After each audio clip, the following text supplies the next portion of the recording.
Well, good morning everybody and welcome.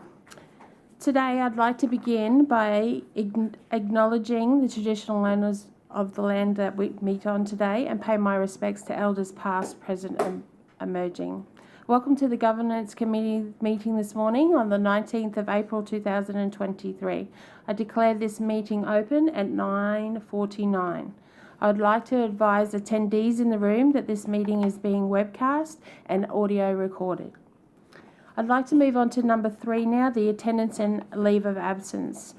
Councillors, we do not have any leave of absence today. However, I have received a request for leave of absence from Councillor Bradley for the committee meetings and council meetings in May and June. A resolution is displayed on the board right now, and do I have a mover for this resolution? Councillor Bradley would like to talk to this motion. I'll allow that. Thank you. Thank you. Okay. I wish to make a statement and request it be tabled in council's minutes. It's been brought to my attention that some councillors have expressed concern to the Mayor about my Facebook post on the 1st of April, specifically in relation to reference of long service leave. I will preface this in saying that councillors were well aware that I planned overseas leave. It's been expressed in committee in the public domain. My Facebook post on the 1st of April was intended to be open and transparent about my leave with the community I represent. I have not received any negative feedback from Division 1 constituents, in fact, positive feedback. I've always maintained this level of transparency with constituents since being elected as councillor for Division 1 in 2008. In previous terms, councillors have taken advantage of this and have attempted to use my honesty against me. It's my understanding from what I've been informed, some councillors were concerned with my wording of long service leave. Of course, I am aware councillors do not receive long service leave, and the intention of the wording was meant for Division 1 constituents in an approachable language that I am planning on going away for longer than I normally do. I've been informed a number of former councillors who were charged last term, their supporters and some media have comment about this terminology. I have not seen this. However, again, my post was intended for Division 1 constituents. I'm conscious that no matter what I say or do, there are always going to be people who take advantage of this. However, I cannot and I will not act for them. I will add, in the time I've been a councillor, councillors have gone on leave without this process, as presented today, being instigated. I don't have an issue with openness or transparency, and I encourage this to continue in the future. Hence my Facebook post on the 1st of April, and formally, proactively requesting leave of absence in advance and making this statement. And I'll leave while this decision is being made. Thank you, Councillor Bradley, for your words. I believe that we're just doing this as a matter of process and so that we can get it on the record. So again, a resolution is displayed on the board. Do I have a mover for this resolution? Councillor Hall has moved. Councillor Mayor Power has seconded. By a way of show of hands, can I have all those in favour? Please raise your hands. That has been carried unanimously, noting that Councillor Bradley is outside the room at this present time. Councillor Kransky, did you wish to speak? I did just have a question for the Director, if I may. The councillor, all of us are actually obliged to attend a certain number of council meetings per year or per term, I'm not sure which one it is. And Councillor Bradley's nowhere near in jeopardy of not meeting that number of meetings that she's scheduled to attend, is she? Through the chair, thanks for your question, Councillor Kransky. No, she's not. There are provisions in the regulation that stipulates there's a certain number of meetings councillors need to attend, unless they have approved leave of absence, and that's obviously the process that we're going through today. Council's meeting code does stipulate that a leave of absence should be sought in advance of the meeting that the councillor won't be attending, if practical. So it's only if it's known at that point in time you should get it in advance. Obviously, if you don't know you're not going to be at a local government meeting, that leave of absence can be granted in the actual meeting that's being missed. Thank you. I'd just like to make it known that Councillor Bradley has actually approached me about being absent for 2 City Lifestyle Committee meetings. I had planned to address each one of those in due course at the relevant meeting. Can I just confirm, Robert, that I'm actually conducting that process appropriately? Yeah, that's correct. Even under the meeting code, despite the fact that leave of absence is being granted today, it does need to be affirmed in the meeting that the councillor is actually absent from on the day. Fantastic, but there's no requirement for me to do what this process is unusual. I haven't seen this before, so there's no. I didn't miss something by not doing this in the previous committee meeting. No. Okay, thank you. Thank you, Councillor Kransky. Councillor Bradley, thank you for granting us that time to make that decision. That has been passed for your leave. So thank you for your time today. Right. Yes, Councillor Bannon. Just through the chair for the director, normally to leave the room, wouldn't you just do a conflict of interest? Like, can you just? I'm not saying anything, but yeah, either do I. That's what I'm asking. Like, if I yeah. don't believe Councillor Bradley had to leave the room. She did it on her own accord. Yeah. Thank you.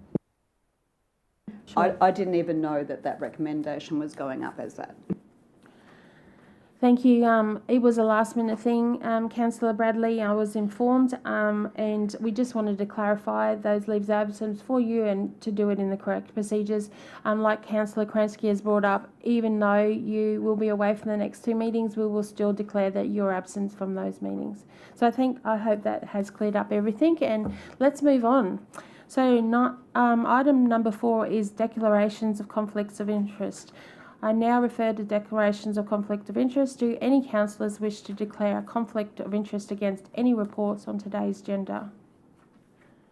There being none, I will now refer to the reports today. And we have got a pretty busy round today. And for those members from the public that are here with us today, thank you for coming. But I will note that we do have several confidential reports. Not all of them may go into confidential, but there will be some. So when a confidential report comes up, we will be asking you to leave the room. So first off is item 5.1, which is a confidential report, which is organisational structure amendment of the media branch. I note that Kim Bryant is going to join us, and the CEO. Thank you very much for coming. I note that item 5.1 is confidential, and a proposed resolution to move this matter is displayed on the screen. Yeah. Do any councillors wish to move into closed session at this time? Can I just ask why you wouldn't consider doing 5.2, which isn't confidential, first? Sorry? Just do this one first.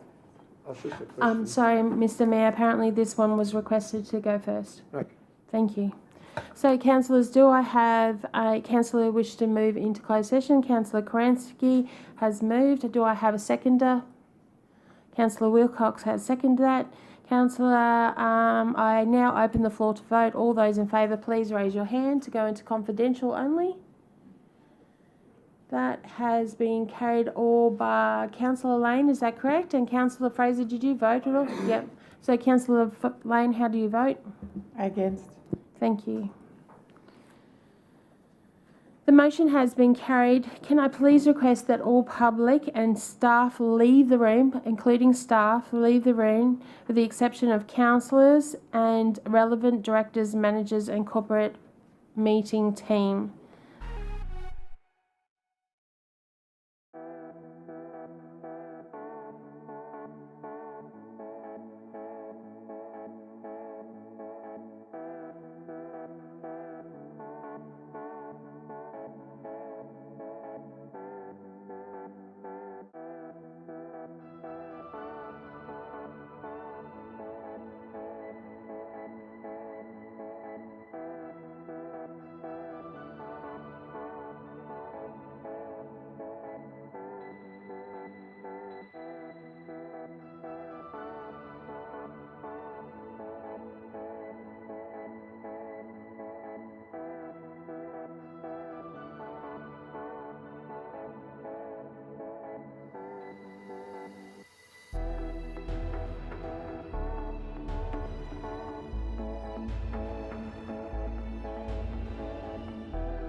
session and the live streaming is recommenced. Awesome, thank you. We'll just wait for the public to come back in. Thank you.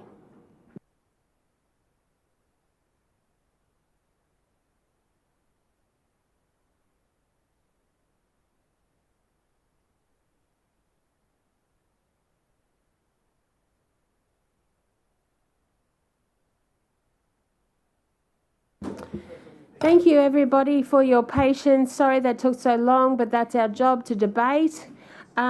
We should have a motion up on the board. Can I ask for a mover of the motion? Councillor Bradley has moved it. Mayor Power has seconded. By show of hands, can I see who is in favour? Please raise your hand. All those in favour? So that has been carried with the exception of Councillor Lane. How do you vote, Councillor Lane? Against. Thank you. Thank you. Okay. Councillor Wilcox, are you changing your mind from the hand? I'm thoroughly confused by this because, again, I haven't seen this. So I'm not sure, because there were two options, what we looked at, so I'm not sure which option that is. It's a recommendation. The recommendation I proposed was for media to move into corporate communications. Okay, yes. Councillor Wilcox, you're right? Yes. Thank you. Thank you very much. Right then, moving along. Does anyone have any... Kim, before you race off, does anybody have any general business for the director? None? Kim, do you have any for us? No, but I have a lot of actions, thank you. Thank you. Sorry to bring you back there. I know you're a busy woman. Off you go. Thank you so much. Thank you very much. Okay, ladies and gentlemen, we're going to move on to item 5.2, which is the annual valuations effective of June 2023. I know that this is a hot topic out in the community, and I ask Finance Manager Miss Carolyn Bug to enter into discussions, and I understand we've got some visitors today. Thank you so much for coming along. Sorry the first item was a confidential and you had to leave, but welcome back. Carolyn, would you like to start? Thank you, Chair. Good morning, councillors. Item 5.2, annual valuation presentation is discussion with the State Valuation Services. By way of an introduction, the recent property valuations were completed by State Value Services in late 2022 and taking effect in March 2023. These property values will be used in our 3-year averaging of property valuations for the upcoming budget process and rates calculation for 23-24 financial year. Today we have 3 people from State Valuation Services with us. The names are different to that in the report. We received notification late to the change, but I'd like to introduce Shane Montgomery, the Acting Area Manager, and also Senior Valuers Alicia Wadling and Jason Veering. I'll now hand to Jason to lead the presentation from SBS Property Valuations on the City of Logan.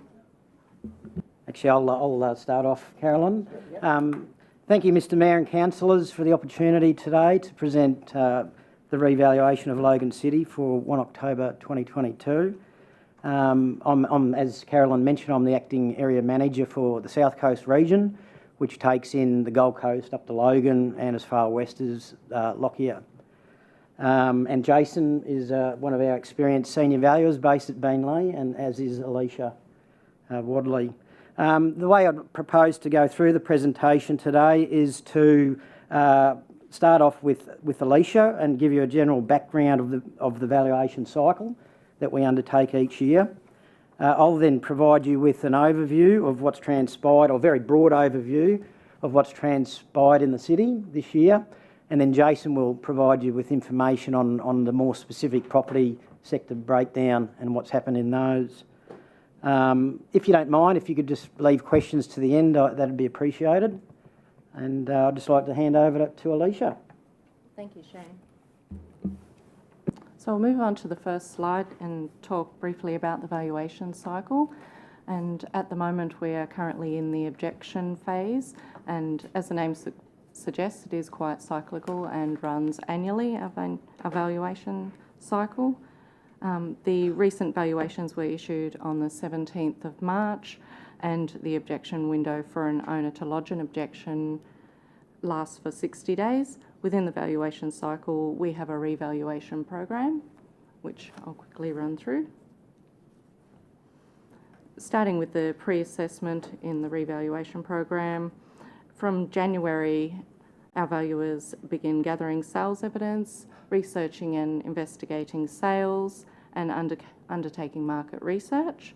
This will form the basis of the market survey. When we look at the market survey, valuers are entering this period now also, and this report is prepared and provided to the Valuer General about market movement in all areas since the last date of valuation. Valuers continue to conduct market research throughout the year, monitoring the market. Then we move to consultation with local governments and key stakeholders, and the Valuer General meets with the key stakeholders and local governments as part of the revaluation process. Valuations are undertaken and properties are valued on a mass appraisal process, and a basis is formed in line with the sales evidence. The peer review quality assurance step, valuations are reviewed by the valuers and quality assurance checks and balances are undertaken. The area manager, Shane today, then approves these. We then move into the valuations being entered into QVAS and preparing them for issue. The valuers apply changes to valuations driven by market research and utilising sales evidence and input these changes into our QVAS system. The valuation date is set by the Valuer General as at the 1st of October of the corresponding year. An annual valuation will update the existing valuations to reflect the value of the land at that new valuation day. Valuation notices are then issued. Under the Land Valuation Act 2010, an annual valuation notice must be issued to a landowner no later than the 31st of March of the following year. This is known as the date of issue. Annual valuations will have a date of effect also. This is set at 30 June in the year immediately following the date of valuation. Objections and appeals are then received and actioned. Landowners in Queensland have the right to object to their valuations, and this must be done within 60 days of the issue date on the valuation notice. The valuer responsible will review the valuation. A recommendation is then made to a delegate who may either agree or disagree, and then a notice of decision is sent to the landowner. If the owner is dissatisfied with the outcome of the review, they can lodge an appeal with the Land Court.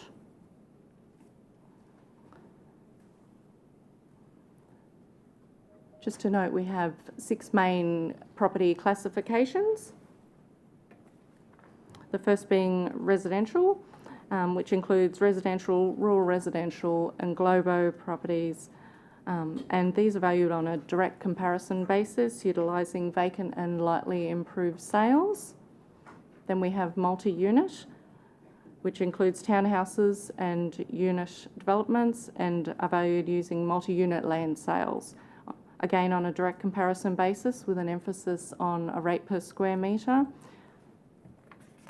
Then we have commercial land classification, where we have our commercial zone properties, such as shopping centres, service stations, childcare centres, and offices, and these properties are valued on a rate per square metre basis with emphasis given to location, exposure, access and zoning, and again, we utilise vacant and lightly improved sales.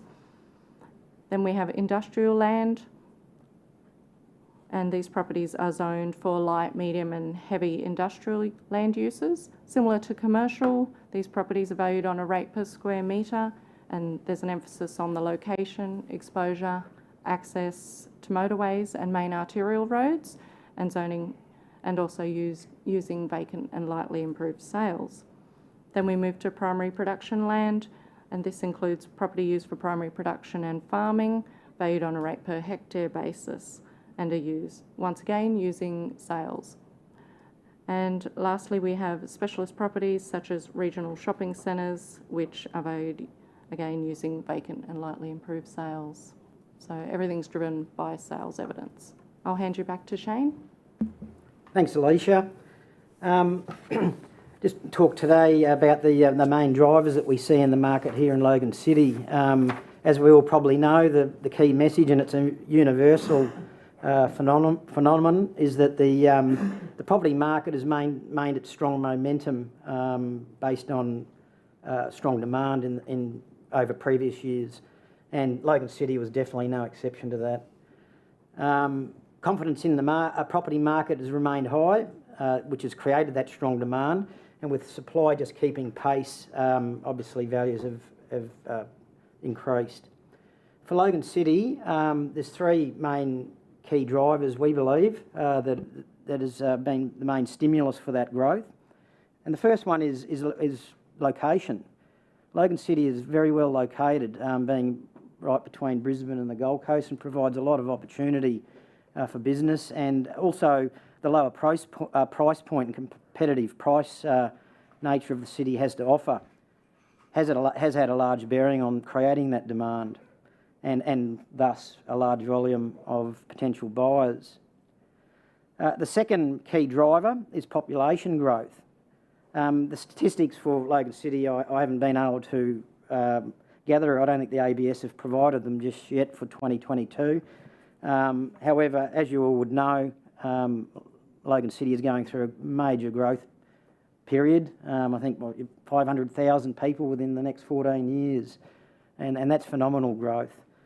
Queensland actually last year was the strongest in Australia overall, with 2% growth, with the national average at about 1.1. So you can see what's happening in Queensland, and particularly in the southeast corner, which Logan City is part of. And probably the number three driver, which I believe is probably the most, or the real key or main driver of the price increases, is affordability. As we all know, interest rates have been at historical lows, with the cash rate down to 0.1% up until May last year. That's all starting to creep up a little bit at the moment. However, cheap finance has definitely been a key factor in driving those prices. And the second point there too, as far as affordability goes, is we've had a very, very strong jobs market. I think the RBA came out the other day and said that that's still continuing even up to this day, which is putting pressure on interest rates.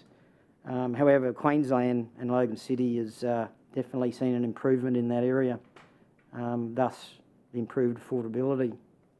So that's the main key drivers for the growth or valuation growth in the city. This next table really does demonstrate that, what's happened over the last year and 6 years for that matter.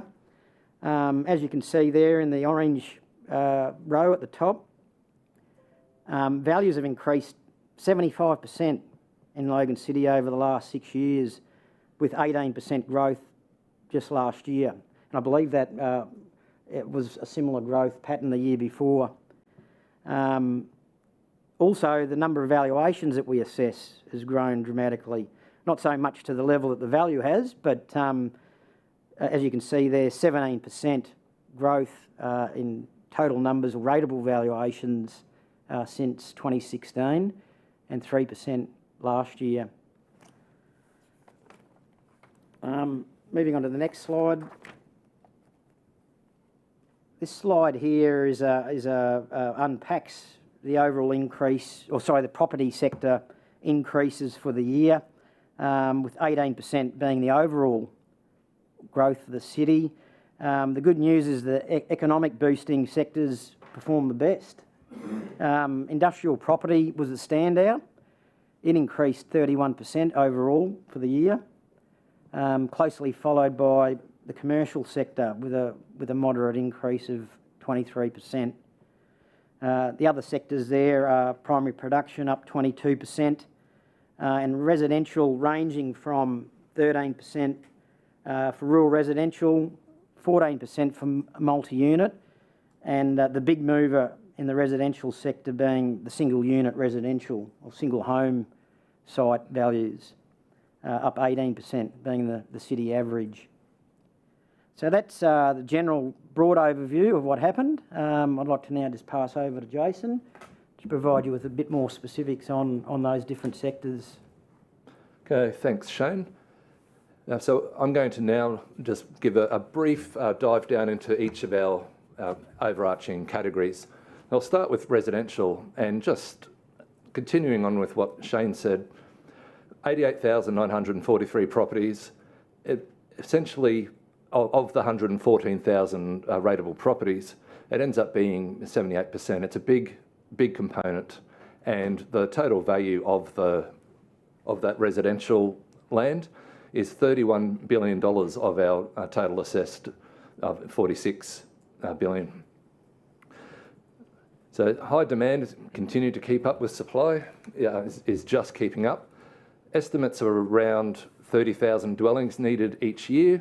We had record interstate arrivals in Queensland, 55,000 from June to June of 21 to 22.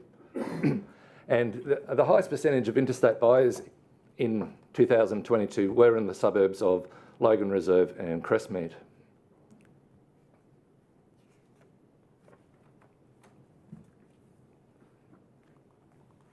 Okay, sorry. Okay, the median value of residential sites was 270,000 in the previous year, and that's increased to 320,000 in this period. And the median value of rural home sites was 400,000. The median value in this period is now at 455,000. So what we have here is a chart looking at the vacant residential parcel transactions from October 21 to October 22, which is our valuation period. So 2,360 parcels there is broken up into our categories, size and price points. We've got a few parcels at the lower end of 200 square metres.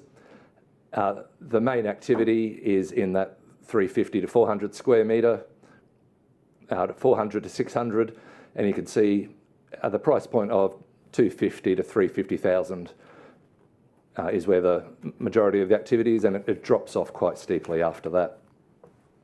So the highest transacting suburbs we had was Logan Reserve, Yarrabilba, Greenbank, Bar Scrub, Park Ridge, Jimboomba, South Maclean and Flagstone.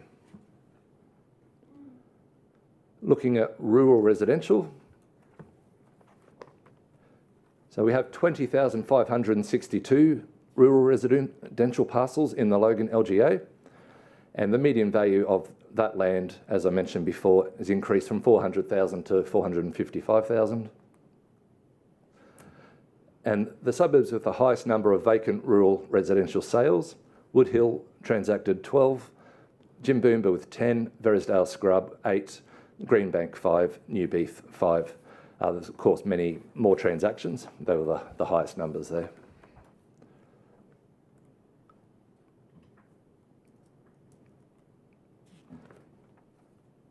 Multi-unit. So the multi-unit land increased generally in line with single unit residential, slightly softer at 14%. And the majority of the transactions were townhouse sites. We have the main sales occurring in Browns Plains, Marsden, Logan Home, Beenleigh and Logan Central. And the other thing that we looked at was where's the activity of townhouses being lodged. So we had Logan Home around that Timor Avenue and Base Street, and in Logan Central itself, we have landowners have held the land for a while, but they're lodging their townhouse applications. So seeing a market increase in activity there.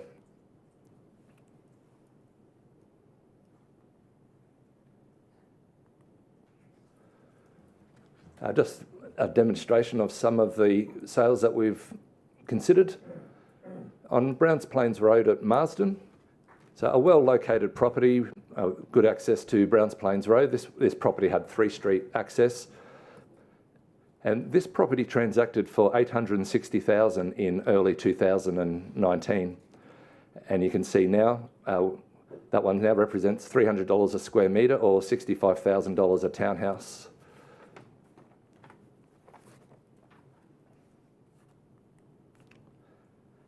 We now go from Marsden over to Browns Plains. So this is in the developing area of Scrubby Creek Road. So this doesn't have the amenities the other one has. You've got the reserve park on the eastern side, you've got the rural home sites to the south, and all around you have englobo and townhouse development, lots of noise, lots of dust. So this is an area that's developing. So you can see here, you've got a parcel a little bit larger, selling for showing $160 a square metre, or $37,000 a townhouse.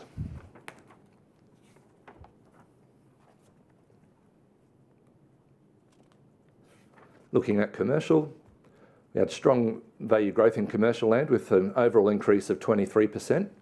Storage units and childcare, very strong sectors. Looking at some of the sales here on Logan Home, on the Pacific Highway. A parcel here, a purchase for a 4-storey warehouse for storage. That property demonstrates $700 a square metre, which is strong money. I'll show you now another storage facility. This is in Berrinbar, just outside that Crestmead Industrial Estate, still on Browns Plains Road. This one doesn't have that main road exposure, that's tucked away at the back. Slightly larger parcel, you're looking here at $440 a square metre, so you can see that difference that that exposure gets. Now, we rarely get large parcel transactions like this. This is essentially a 2.9 hectare usable area site. So this is next to the Bunnings and the Aldi at Bethania. The site itself doesn't have great exposure. You could drive down Logan River Road and not see the site. You will see signage that there's a big batter bank on that eastern side there. It really hides the property away. You have some access issues.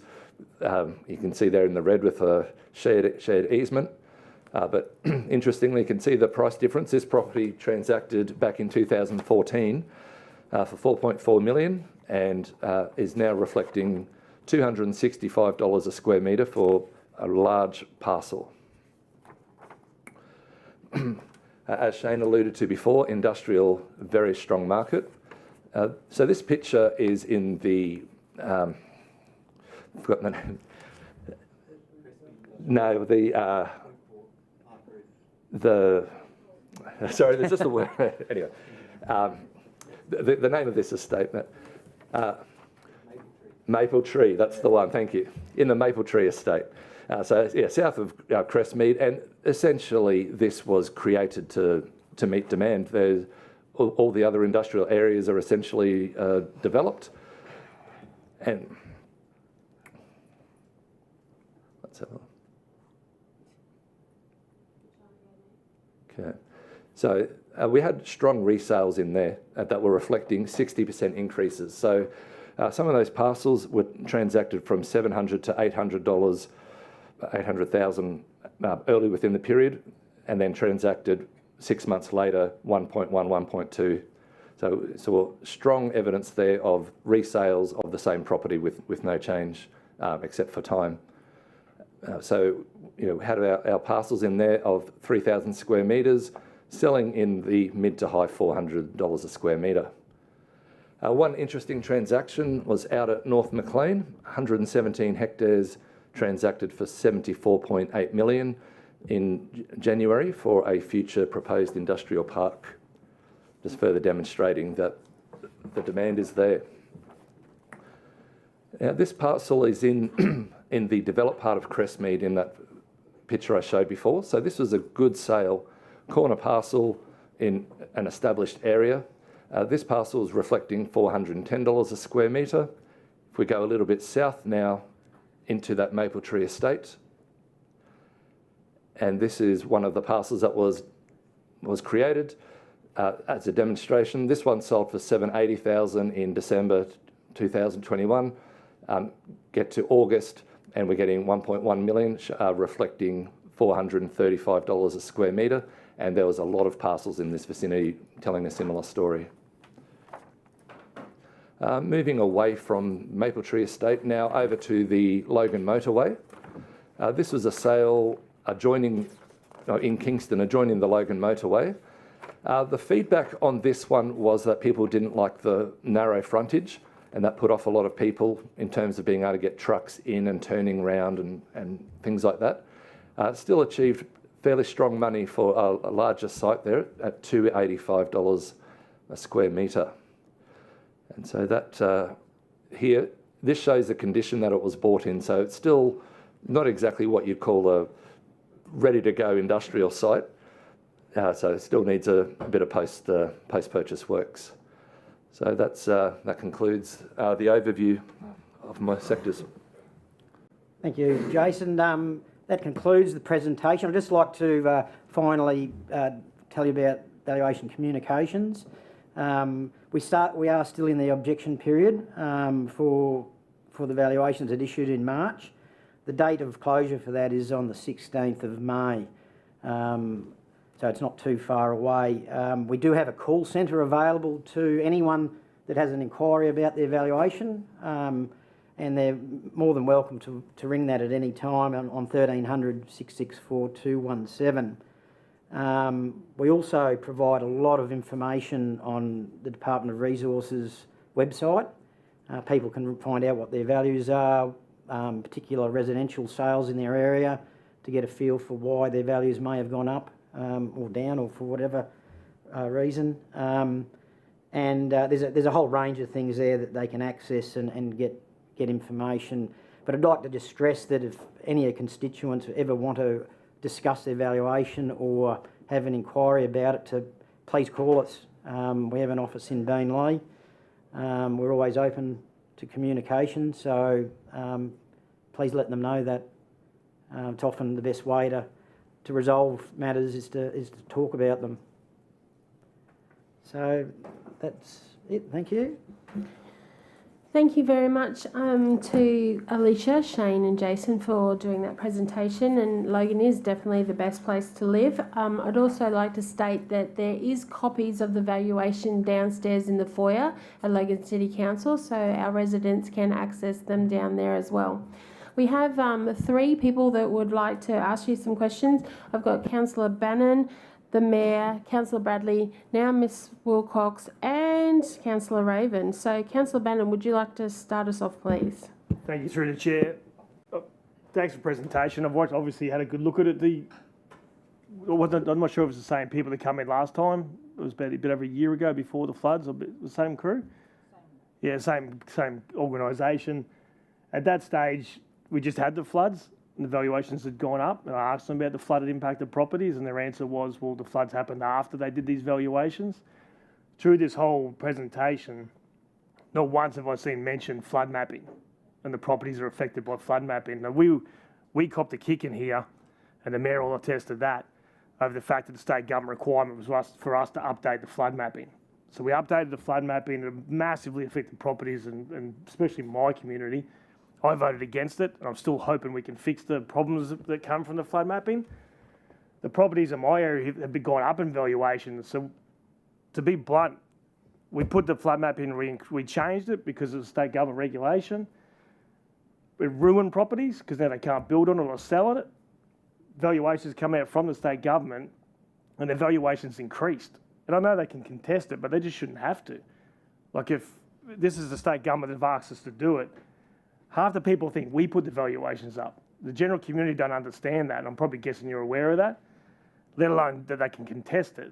But the amount of people that ring me going, you just put my valuation up, which means my rates are going to go up, but you just flood map my property and wrecked it, I can't sell it. I've got people crying, can't sell their properties. Like, it's out of control, the effect it's had on my community, the flood mapping.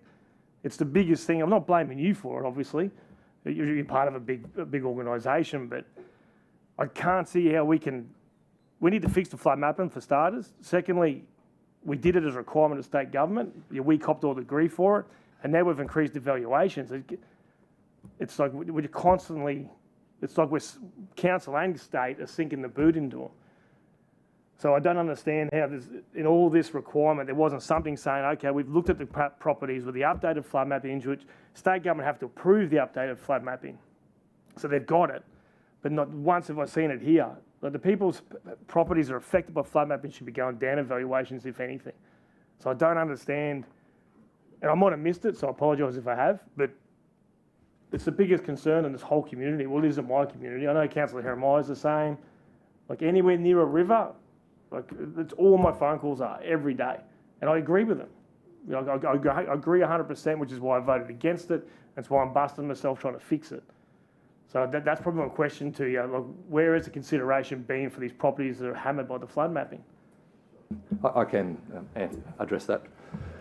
So we do the best we've got with the information we have, and we have that flood mapping, we put that on our imagery, and we look at an area, and we might say a valuation, you know, is this, but then we have a flood allowance. So what you might be finding in some cases is, even though the value's gone up, there is a flood component in that, and it would have gone up more if there wasn't flooding. There was areas such as Newbeath and Maclean that did go down in their valuations decreased because we looked at the flood mapping and, you know, tried to do our paired comparison as best we could.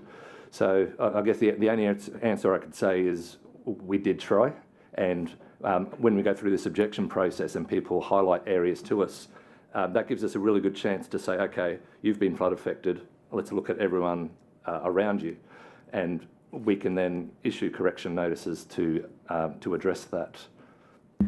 I'd just like to add to that I'm being made aware by the principal valuer for Logan that they did get the mapping and they did look at the mapping for the revaluation. It may seem odd that values have gone up in some areas even if they were flooded. That may be the case. It's based on sales evidence or evidence based. So whatever did transpire in the valuations this year it's all based on evidence. I can't go back to my community and say, look, I tried. Like how can a property go up when you can't sell it anymore? How can a property go up when you can't build on it anymore? It can't go up. So I know properties are worth 600-700 grand and now worth about 200, and they can't build on it, and they've never flooded. I've lived there for almost 50 years.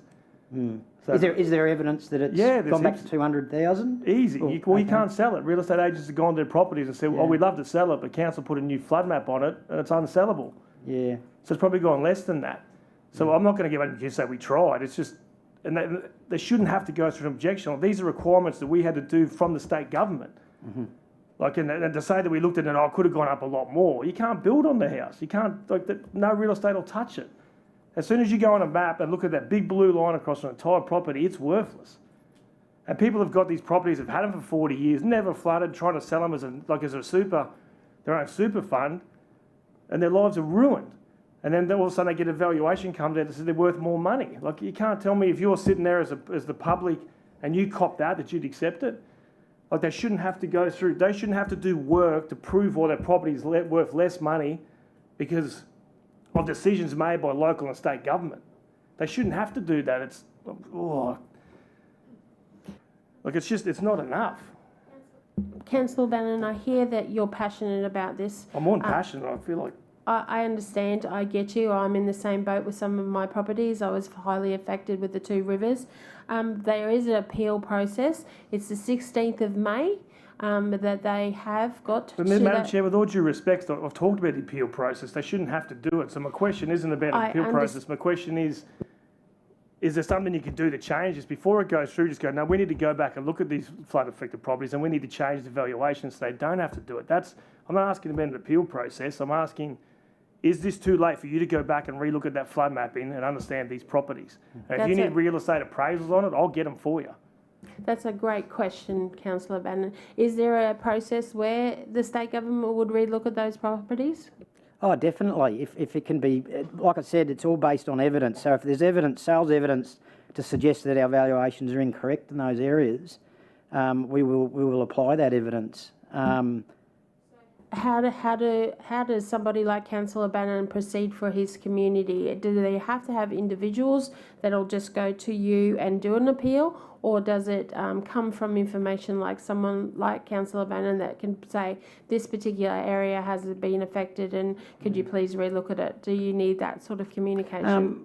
As I said earlier, we did look at the flood mapping and we looked at all the sales evidence through the valuation period, and that evidence has been applied accordingly. There's going to always be outliers that won't match that data, or there's specific property problems that we need to look at. And the appropriate mechanism for that is to, call us and speak to us about it, but also an objection, and they also have a right to go to appeal to the Land Court after that, if need be. Thank you, Shane. Councillor Bannon, is it okay we move on? Mr Mayor wants to add to your argument, if that's okay. I'd still like to finish. Yep, sure. And like the state's buying back flood-affected properties, but their valuations still went up. Like I'll ask the mayor to write a letter to the premier. I can go sit down with the premier and go if I have to. Like I'd like to represent every single property that's flood-affected in my community. If I have to represent that and get 3 or 4 real estates to go to every one of them, I'm happy to do it. But I can't let my community cop another kicking. And if I can't fix the flood mapper, they're going to get kicked anyway. Like I said, I'm not blaming you, mate. Like don't think I'm attacking you. Yeah. I am passionate about it, but that, people that know me know that's the way I am. Half the time I think I'm asleep in here, but when it's something of importance to me, I wake up. So if you need me to do that, like the mayor, I know he's on side with me. I'll get the mayor to sit down with the premier. I'll go get whatever process I have to do to represent the people and not have each one of them have to put their own thing in. I'm more than happy to do it. And if that helps you, mate, that's what I'm here for. Definitely, if you can put anything together, evidence, sales evidence, and anything that may have been missed, or you can see there's a glaring, obvious mistake, please let us know at any time. Thank you, and thank you for being so generous with your time and understanding it. Obviously, the floods did affect us quite largely last year.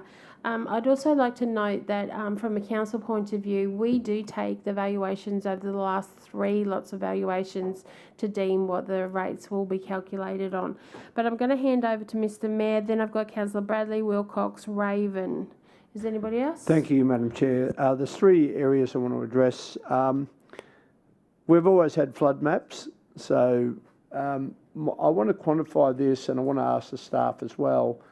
Are we talking about, because we've always had flood maps, has the department got the latest flood mapping? Were they actually in possession of the latest where we've actually changed the flood mapping? That's the question, first one I want to ask. Would you like to do the discussion? I believe Jason might comment on that. Yeah, the updated flood mapping we got was in August of 2022. That's okay. The latest round. Okay. Yeah, that was after the flooding. Right, I just had to quantify that because that's important. The second question I want to ask is, with the new flooding maps, we have a situation where, and for the first time, the flood mapping would go over the residential house. In that occurrence, how did you reflect on the actual valuations? Because if the house was under water, obviously the deterioration of the house at some stage, it would have to be taken down. They wouldn't be allowed to build on it. So I would presume that you would analyse that and write that property down quite dramatically, uninhabitable. That's probably a very open question in many ways. It would depend, once again, we would look at the evidence, and as you could appreciate, that can be pretty scant after a flood event. Lismore's a classic example of what happened down there, and thankfully, I think down there has been a fair bit of evidence for that. But so when you actually analyse a flood map, are you actually looking at just the flood map or an overlay on the actual residential properties themselves? Yeah, we're looking against an overlay. So you actually can see whether or not the property itself is underwater, the actual residential house, I mean. Yeah, you can see whether big impacts So are. I would assume that if you've got a residential house that is now underwater, that there would be a fairly big write-down on that residential property because they can't build on it. So if the house is removed because white ants or whatnot, it would just become a property. Yeah, that's reasonable. It's a matter of being made aware of it. All right. This is to Scott. Councillor Bannon, we've really nearly in possession of new overlays coming back, which is obviously going to bring some relief, I believe, to what we can and can't do to those properties that have been affected by the recent overlays. So I would think that we should actually wait for that to come in and then address the issue on a whole. Mr. Mayor, will those overlays come in before the 16th of May? I was sort of alerted to the fact that they're coming in very soon. Are they? Not sure. Okay, maybe we could chase them up afterwards. Are you finished, Mr. Mayor? Yep. Thank you. Councillor Bradley. Thank you, and I applaud Councillor Bannon for his passion for his community. Thank you for the presentation. I had to Google what Englobo land was. I've never heard that term before, so thank you for expanding my knowledge. Can you explain to the community out there, Councillor Bradley? Now I've got rid of the search. Hang on. You're probably lucky to find it on there. It's land that is held in large blocks for further subdivision into lots that dwellings are built on. Let's say in Park Ridge, a 4 hectare site gets cut up into 80 houses. That's, yeah.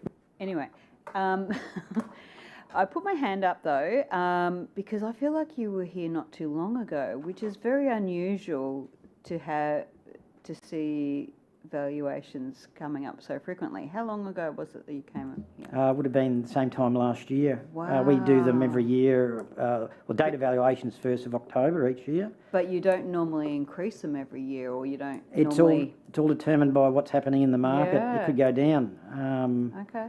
That's what we do every year is we look at the market. The So valuers are it's- always constantly reviewing the sales evidence, analysing that and working out what the market is doing. So it's an ongoing process. Yeah. Never stops.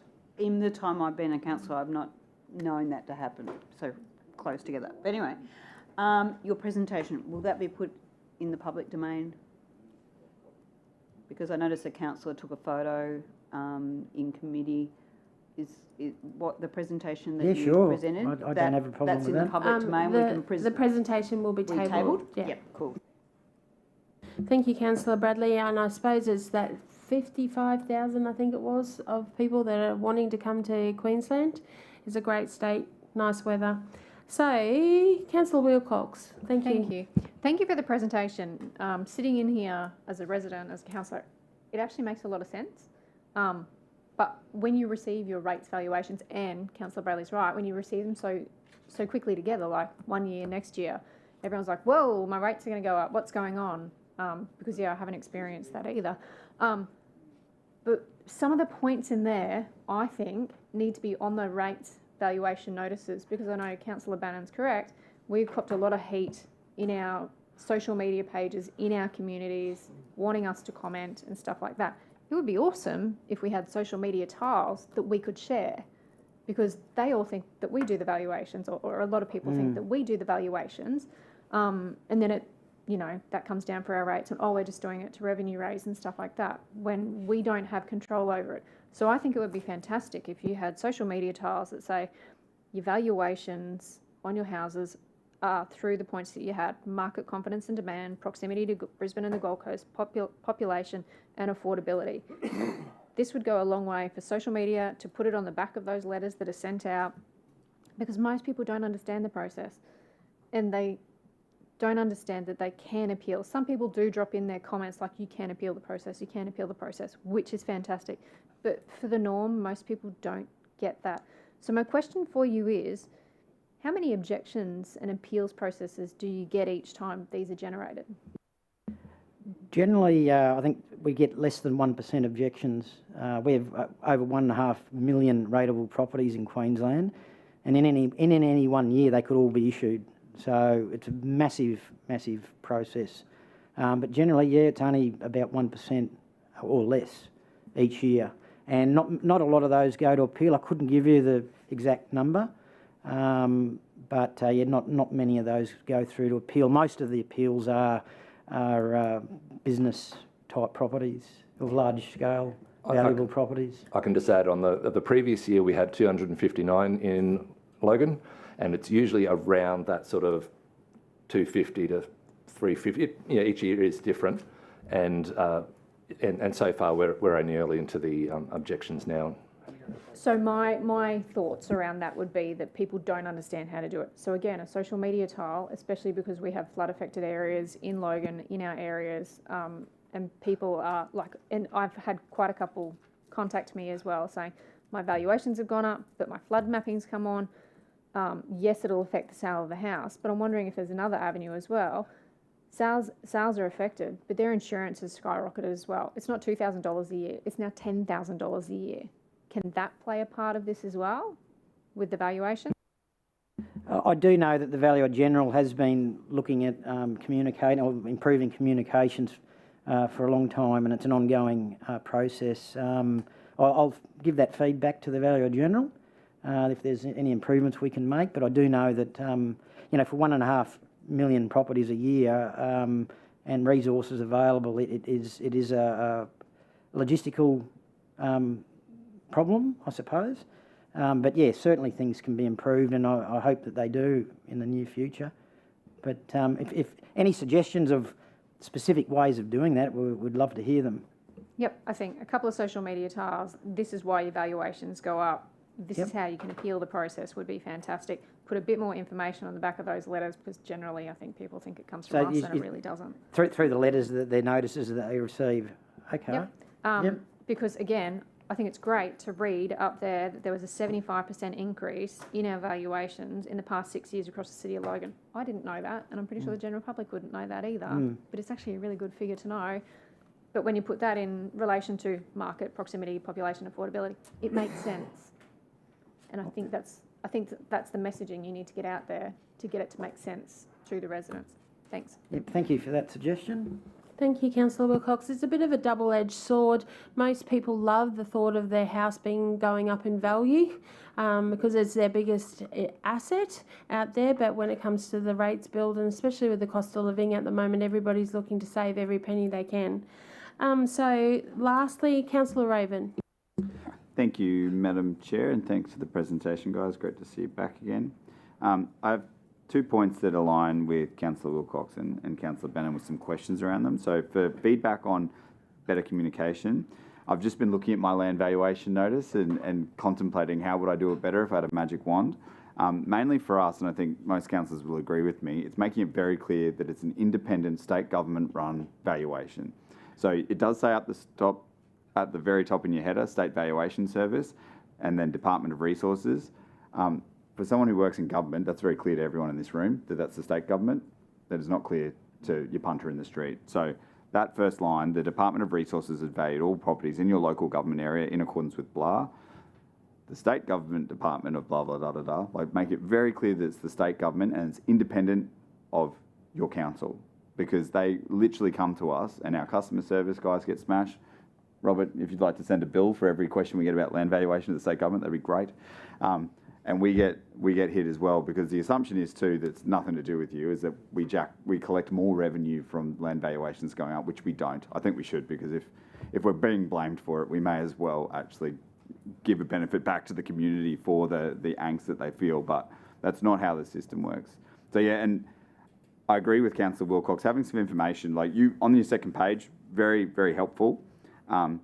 But again, just reinforcing every step of the way, independent, market-based valuation done by the state, so that council doesn't have to, because when we pass the buck by saying it's not us, it's you, people just get angry at us for passing the buck to you. So that's my first piece of feedback. The questions I have, and I think the Mayor and Councillor Bannon were both sort of getting to these. So the main metric that you use to determine the value of a property is sales. Is that right? So how many, and because you kept saying sales evidence, so how many properties that were newly added to our flood awareness mapping sold for you to use for evidence in this valuation? I'd have to take that on notice. Our principal valuer is actually, it would have been here today, Oh, good. but he'll have that sort of data. That'd be really interesting because I think that goes to the concerns of the councillors, because I guarantee you that based on the evidence that, the anecdotal evidence that Councillor Bannon and Wilcox are providing us, people can't sell these newly flooded properties because they're not appealing to the market because they are so flooded, which means you're not getting data. And so to the Mayor's questions where he's saying, are you looking at a house that's uninhabitable now? You're not, because they're not selling. So you don't know what the value of it is if it's never sold. So if there's 5,000 properties that are newly flooded and not one of them sold, you have no way of benchmarking what their market value is, do you? No, it makes it very difficult. But, you know, we have even seen examples where flood-affected properties have actually gone up in value too. So I know, it's just a strength of the market as well. I get it. Yeah. And there's flooded, then there's flooded, right? So Yeah. there's yeah. 500, and you can't tell that from our current mapping. And hopefully by the time you get to October this year, we'll have some risk-based flood mapping, which you'll be able to use to understand better what's a 300 mil layer of water versus 3 metres of water, because that would obviously. But to the Mayor's point, there almost needs to be another step for properties that are newly impacted by an overlay like flooding, which is a safety overlay, that haven't sold, but how does that impact their value, even though they haven't sold? And I don't know if you have a way of doing that on a mass scale, which is what you need to do. But I'll be encouraging residents in my area, also lots of flood mapping in my patch, to be asking that you go back and appeal and giving them, that's why I took the photo, so I could give them the phone number, I could give them the link, every mechanism possible in a social media post to say, hey, if you think it's been unfair because your property hasn't sold in a long time, please give you guys the opportunity to do that extra work, because you use that next year, I imagine. Yeah. All of those reviews get used to have better data for next year, right? So they're actually doing you and themselves a favour and everyone else around them. Correct. Awesome, cool. That is the message I'll put out. Thank you. I just wanted to clarify that, yeah, you're basically sales driven, which I didn't know until today. If we have to defend a valuation in a land court, we have to have the evidence. That it's sold. And I mean, there's valuation methodology and practice and that too. It's a very complex profession. But the primary one is still sales. Yes, absolutely. That's the primary basis of everything, all we do. That is very helpful to understand. So I didn't realise that, because I was always like, it's nothing to do with the market, it's your unimproved land value, but I was completely wrong. So there we go. That's on the record too. Thank you. We'll note that, Councillor Raven. Is the appeal process an easy one for our residents? Like, is it just a matter of going online, filling in their details, or do they need to show evidence and stats, or have a solicitor do that process?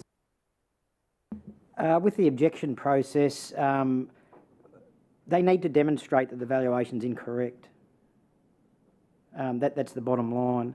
And as we just discussed, sales evidence is a key to that. We do provide for residential properties, we provide online some sales, or 3 or so sales for each suburb, that people can go on and have a look and say, okay, my block's at 250,000, these sales show 300, that seems fair enough, and most people are happy with that. But yes, they do have, there is an obligation on the property owner to demonstrate that the valuation is incorrect. Okay, thank you. And we're going to wrap it up with the Mayor. He just wants to have the last say. Thank you. Yeah, thank you, Madam Chair. Look, this is very complex for residents. For me, not so much. Obviously, I've been around for a long time and long time. Anyway, what I want to say is, and I'll give Carbrook an example, because Carbrook is flooded, but there has been obviously a desire for people to live into the rural areas. And as a result of that, even though it's flooded, and it's been flooded for ever since I've been a councillor, the situation is that valuations keep going up because people sell their properties and they get more and more money for it. And this is something that you can't explain to residents, is that just because a flood overlay is on your property doesn't necessarily mean that it's worthless. I've seen this happen time and time again. My property in Shayla Park was flooded, and I got a really good price for it when I sold it a couple of years ago. So what I want to say is that it is very complex. What I've thought would be better appropriate is that you have some sort of consultation days for people that you can actually deal with on a block-by-block basis. the reason why I brought up about the fact that the overlay went over the residential property, I think that is rather traumatic compared to, say, an increase of, say, 20% of your property flooded. Now it's 40% of your property flooded, because it's on the unimproved value of that property. People might use that for horses or agricultural purposes or whatever, and see a value in that land anyway. And even though the map has increased in flooding, it doesn't necessarily mean that they're going to get less money for that property. In regards to obviously property that hasn't been subdivided, because the conditions of council is that it can't be subdivided, that's a situation where I guess there could be an argument that it's been affected, and as a result it loses possible benefit in the future. But I guess to say that it's up to council to make those decisions in the future based on the flood mapping. So I guess it was never there, so it can't really be quantified, I guess, to say that you've received the loss. So I'm just wondering whether or not there could be, like in the future, consultation weekends where property owners can actually get sort of that sort of advice one-on-one with people that actually know the real estate industry, because I think a lot of disinformation gets out there, particularly with, and I'll give another example. I had a resident ring me because their property went up 20%. And I said, yes, but overall the properties went up 18%.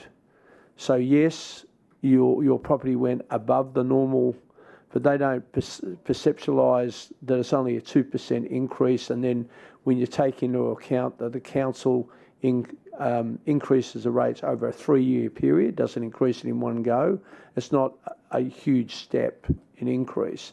But the problem is the media run this story about, valuations up, rates are going up. Not necessarily. A lot of cases, valuations are going up, but your rates are going to go down because it didn't go above the 18%. I think we need to spend more time educating the public on the whole parameters of this increase thing, valuation increase, because in a lot of times it's good news. It's not all bad news. In fact, as an investor, I would suggest that it's good news that you get above the average, because it knows that you're bought in a good area that's been well desired and people want to live there, and you've actually improved on your capital investment. But people don't see that. They say, it's just the rates. They don't understand the whole thing. So I'm wondering whether the department should consider in the future running information sessions for residents who really don't understand the whole thing. Thank you. Thank you, Mr. Mayor. I'm just going to let Councillor Bannon rebut the Mayor, and then we're definitely closing off the questions. Through the Chair, it's not so much rebutting Mr. Mayor, but what you got to remember too, saying that properties can be sold. A lot of banks aren't lending money on these properties because the insurance has gone up, or you can't get insurance. So if you put flood mapping over a property and you can't build on that property, you can't get insurance for the house because you can't build it under approved house, can't get the house to go through council DA for starters, the banks don't lend you any money.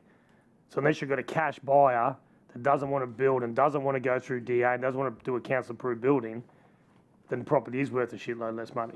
I'm not saying there's properties that I are think being this debate can be go on forever, and I think we'll just stop it there. Thanks very much. It's been very heated today and beneficial, I think, for yourselves to hear what we probably go through when valuations do come out. So I just want to make it public again for the public. Those valuations are downstairs in the foyer. You're more than welcome to come in and peruse those. There are downstairs on display. You have got an appeal process, and that's to the 16th of May. The ladies have just put up on the screen. We do need to move that the PowerPoint presentation by the representatives of the State Valuation Service in relation to 5.2 the City Government's meeting be tabled. So could I please get Councillor Bradley has moved that. No seconder. By way of show of hands, can I get all those in favour? That has been carried unanimously. Thank you. And the motion on the board is there. Could I get a mover? Councillor Kerensky, seconded by Councillor Bradley. All those in favour, please raise your hand. Thank you very much. That has been carried unanimously. Thank you so much for your time today and our heated debate. We welcome you back again when the valuations happen again. Not too soon though. Okay. Thank you. Can I suggest we have a 5-minute break? The Mr. Mayor has asked for a 5-minute break. Is everybody okay with that? Yes. Okay. We'll just. We need a motion to adjourn. Just bear with us.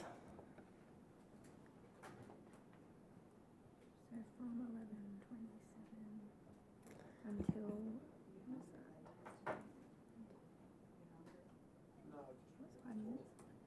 11:32. So we're just putting a motion upon the board that we'll be adjourning the meeting from 11:27 to 11:32 for 5-minute break. Thank you. Can I please get a mover for that? Councillor Bradley by Councillor Mayor Power. All those in favour, please raise your hand. Excellent, that's been carried. Noting that Councillor Wilcox is already out of the room. Thank you very much.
Councillors, sorry for that little delay there. Hope everybody's feeling a bit refreshed. We've got a motion up on the board to recommence the meeting at 11:33. Could I have a mover? Please, thank you, Councillor Raven. Do I need a seconder? We do need a seconder, Mr. Mayor. All those in favour, please raise your hand. Thank you. Councillor Bannon, around somewhere? We'll just put Councillor Bannon away from the room. Thank you very much. We're going to move on to item 5.3, which is the Local Infrastructure Program, April 2022 to 2023. The Finance Manager, Ms. Carolyn Bugg, would you like to enter into discussions? Thank you. Thank you, Chair. So item 5.3 is the Local Infrastructure Program report. This report's the second LIP report under the recently adopted new, I'll continue to call it new for a little while, policy and approval process. We do have two late additions to the report, which will be included in to the report, which was included in your agenda, and they'll be tabled today. This report's looking for approval for both new projects funded via LIP and also approvals for amendments to funding of some projects. In regard to the particulars, I note that attachment 1 provides a listing of 16 new projects, plus the two projects tabled today, one for Division 10 and one for 11, although this one is deemed a low-risk project. Attachment 2 provides a listing for 3 projects to be amended, each looking for additional funding. And attachment 3 provides an update on the total by division of the LIP funding yet to be approved for projects. Thank you very much, Carolyn. I understand there's 2 more projects on this as well, and we'll have a change in recommendation shortly. But Councillor Lang, did you have your hand up? Yeah, I was kind of hoping that one of the Division 2 projects would have come up. I raised it last week. It's a price for a new shade sail for Logan Brothers. They were paying for it themselves, but then had to get a special engineer's report, which put it out of their price range. And the information was forwarded to our SLF team, who were going to try and push that forward. Now we probably have to wait another month before any approvals come through for that project. Just through the chair, we could bring that forward to the ordinary council meeting next week if we can get that paperwork, Councillor Lane. Thanks very much, Director. Sorry about that, Councillor Lane. As you can imagine, all of us councillors are out there trying to work with our communities to get these projects going. We've changed the system just recently and we're still in that learning phase. Councillor Bradley, did you have your hand up? Yes, thank you. Thank you through the chair. Ms. Bugg, can I just ask a question on attachment 3? Is it possible to put on the footer or something as of what date? Because I don't know if this is legit or not. I don't know if any other money has gone out since, I don't know. I don't even know when it's effective from. We can definitely add a footer or a note at least to indicate the as at date. This does consider all of the projects up until the date of this report. And can you please remind me when all the money for LIP has to be allocated by the date? It is March for the following year, so we don't really keep in that, but I'm happy to so it isn't in this financial year? It should have occurred prior to this financial year for delivery in this financial year. The allocation of the money, when the cut-off for the allocation of the money, when does that have to occur? So for this projects for this financial year, yes, we ask for that for those projects to be identified prior to the financial year for delivery. I'm a bit confused. So by March, you need to have that paperwork in if you want it delivered by June. Okay. If you spend any money between March and June, it won't be delivered until the next financial year. Issue with that, but what I'm asking for is the allocation, because there used to be a time frame. So Yeah, so Has just that been removed? in the guideline at the moment, so basically, if LIP money is unspent, it does carry over. So it can be re-provided into the following financial year. So, but we do encourage councillors to allocate as much as possible through the budget process. So if you've got LIP projects now that you want carried out in next financial year, that should be allocated through the budget process. However, that's not mandatory. If there are still LIP allocations you want to make after that, they can still be made through the usual process. Thank you for that clarification, because I know this project that the money will go to won't be delivered until next year. Thank you. Thank you, Councillor Bradley. Do I have any further questions? Councillor, there's a motion up on the screen right now. It is an amended motion because we're adding 2 extra LIP projects in there for the Tansy Park and the Greenbank Junior Cricket Club, which wasn't in your reports. Could I please get a mover for this motion? Councillor Bradley has moved it. Councillor Raven has seconded it. By way of show of hands, all those in favour? That has been carried. Councillor Herrenmeyer, how do you vote? Abstain. Thank you. Thank you very much. Okay, thank you for that. We'll move on to item 5.4, the financial performance report for February 2023. Sorry, Madam Chair, I thought we were voting to add those to the LIP ones to be put forward for consideration, not that they were, or is it the whole of them? Sorry. The whole of them plus Yeah, the 2. Okay, no worries, thanks. Thank you, Councillor Lane. Sorry for the confusion there, guys. So we're right to move on to 5.4? Yep, excellent. So the financial performance report. I note that the item 5.4 is a confidential attachment only. A proposed resolution to move this matter is displayed on the screen. Do any councillors wish to move into a closed session? No. Awesome. Ms Bugg, would you like to proceed? Thank you, Chair. So this is a financial report to the end of February 2023. Just note that the second amendment recently adopted through Council is not yet reflected in the February report. Those adjustments will occur for the March report. For February, there were no new risks identified. However, we did note that the risk of the wet season was diminished at that point in time as we'd passed the halfway mark. This risk will again reduce since the February report. The operating position as at the end of February was a surplus of $18.48 million. By and large, the driver of this variance to budget was a higher than expected budget revenue, which is over budget by $20.8 million and continues to trend upward.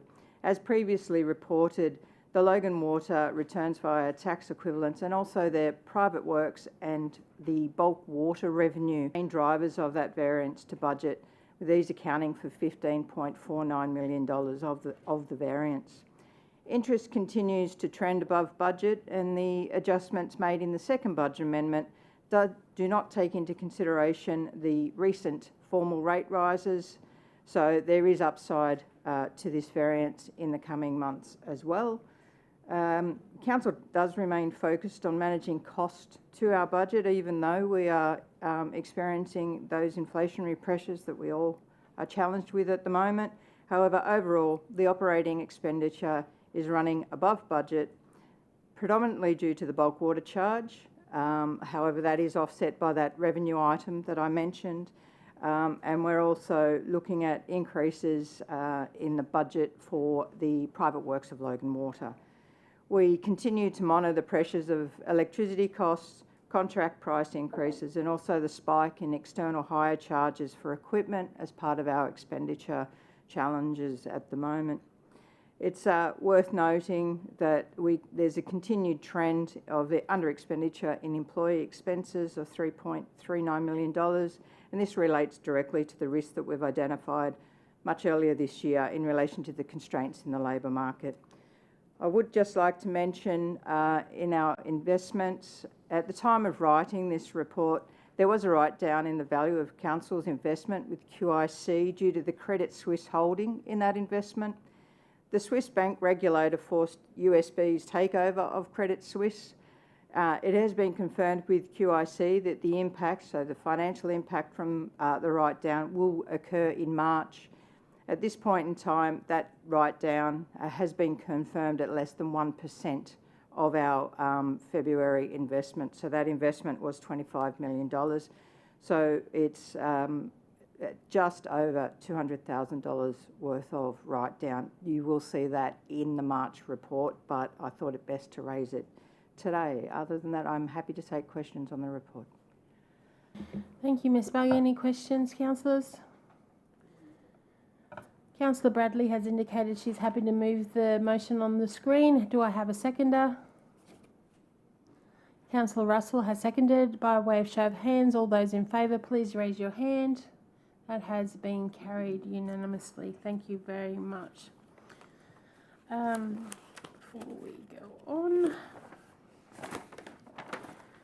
so we move on to item 5.5, sale of land for overdue rates in 2023. This is a public with a confidential attachment. I note that item 5.5 is a confidential attachment. A proposed resolution to move this matter is displayed on the screen. Do any councillors wish to move into this closed session for this item? No, there being none. Ms Bugg, you may proceed. Thank you, Chair. For this agenda item, I have David Hayden with me. He's Principal Recoveries Officer in the team and the subject matter expert for any questions in detail that you may have on this report.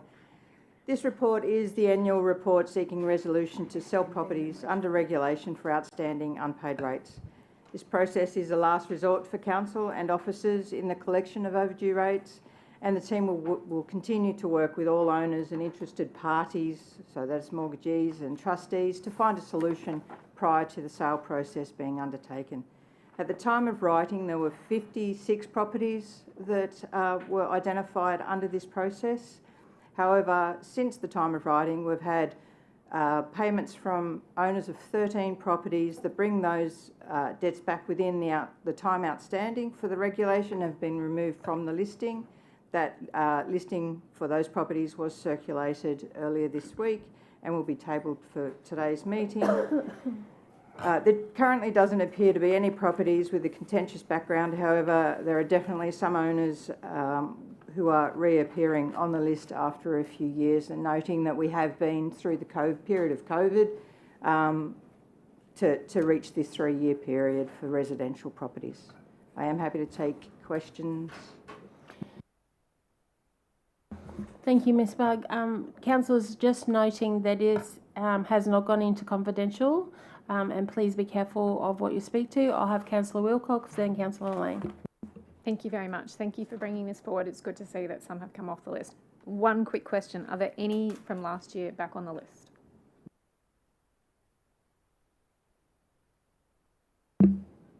Yes, there are, Councillor, yes. Interesting. That's all I needed to know. Thanks. Thank you, Councillor Wilcox. Councillor Lane. Thanks very much for you, Madam Chair.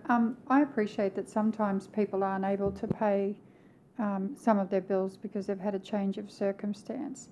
But I have heard the way that your team actually deal with people, and I think that you're compassionate, you're kind, and you try and work with them. And I want to say thank you to those people who work in your team, because I know that every effort is actually, you go through every opportunity to try and find ways to not have people on this list.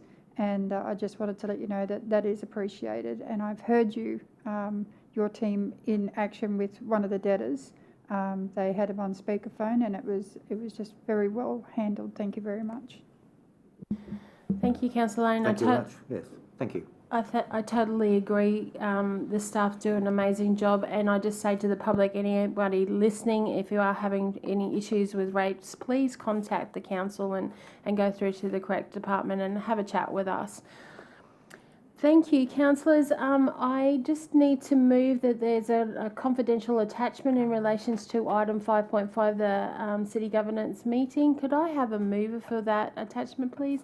Councillor Bradley has moved it. Councillor Lane has seconded. All those in favour, please raise your hand. This is just for the attachment. That's been carried. Thank you very much. And shortly we'll bring up the motion.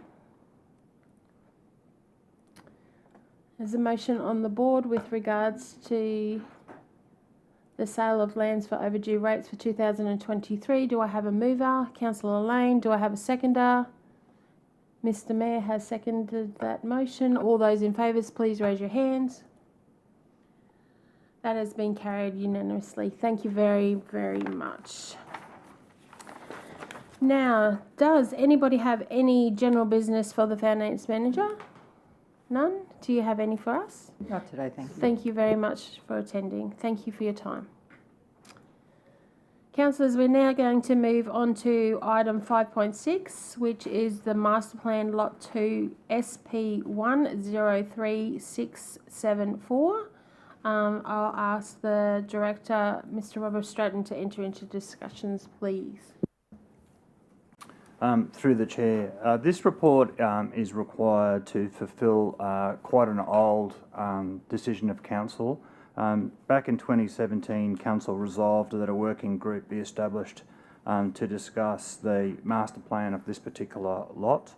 A meeting was held in relation to the master planning of this particular site, but since that meeting was held, times changed. In relation to the timing of this, prior to new ownership of the Meadowbrook Golf Club, there was a move by Council potentially to look at a master development plan to enliven that particular site. Since that time, there was someone who bought into that particular club and has invested a fair amount of money in actually upgrading the facility, including miniature golf, including an upgrade of some of the buildings and also the fairways to the particular golf club. No further action was taken by the working group in relation to the master development plan. There was ongoing discussions between council officers and the owners of the lease over the club in relation to future works, and those discussions, I understand, continue. So this report is really to, I suppose, put a new recommendation forward that deals with the outstanding recommendation that does go back sometime to September 2017. Happy to take questions. Councillor Lane and then Councillor Bradley. Thank you. Thanks. So the recommendation of the report, can you be more specific around how you came to the conclusion and the recommendations of the report, if that's okay? Yes, the recommendation basically says that no work be continued in relation to the master development plan because the circumstances of the club changed with new ownership. So with new ownership came an injection of funds that provided the club with an opportunity to improve their facilities. The reason, from my recollection of the working group, was to look at different ways to basically achieve the same result, because the result was being achieved by new ownership and an injection of capital into that particular club. The decision was made not to continue to undertake that work, to develop a master development plan. In an ideal world, this report should have come back some time ago to update council on what's happening and events. So I apologise for the tardiness of this particular report, but really it is a report to just tidy up that outstanding recommendation back in 2017. Recommendations like that go on a future report register, and in order to get those recommendations, those decisions of council off the future report register, we do need to undertake an action or bring back a report to create a new decision of council. So the system's working? So the system's working. In this particular case, a little bit slow. So I guarantee that the process will be sped up moving forward, but the system is working, yes. Thanks very much. Thank you, Councillor Lane. Councillor Bradley. Thank you. Through the chair. Yeah, my questioning was about the recommendation as well. I'm just wondering if the wording can be altered a little bit, because, and I appreciate what the director has said. What the director has said and what is written here are a little bit not 100% clear. I'm just wondering if the recommendation could just be a little bit clearer. What would you like added, Councillor Bradley?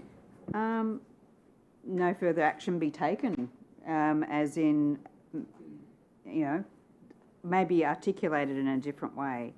Councillor Bradley, we're just going to try to bring it up on the screen so Yeah. everybody can see, and then that way you can make any suggestions from there, if that's okay. We've got it all up and running for an amendment.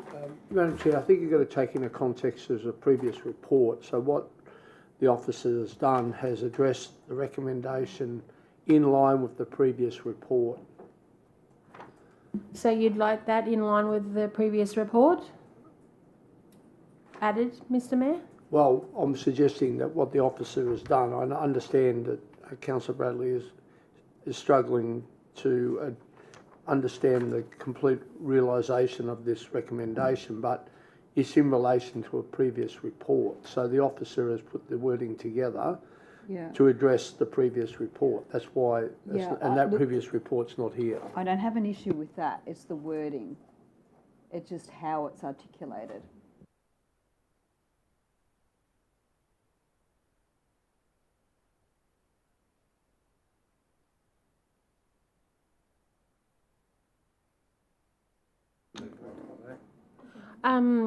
Councillor Bannon raises a great point. Can we, Councillor Bannon has asked, can we move this motion first to put it to a vote first?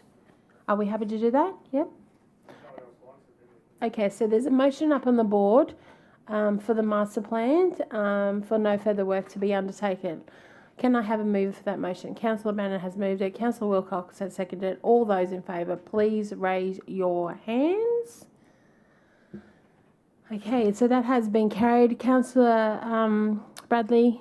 Yeah, I would like it noted that I am abstaining only because the recommendation is not articulated clearly. Thank you, Councillor Bradley. I'm sure that we can do that. Thank you so much.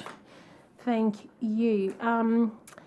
Moving along, does anybody have any general business for the Director of Organisational Services? Yeah, we did, didn't we? We have one more, yeah. Sorry, bear with me.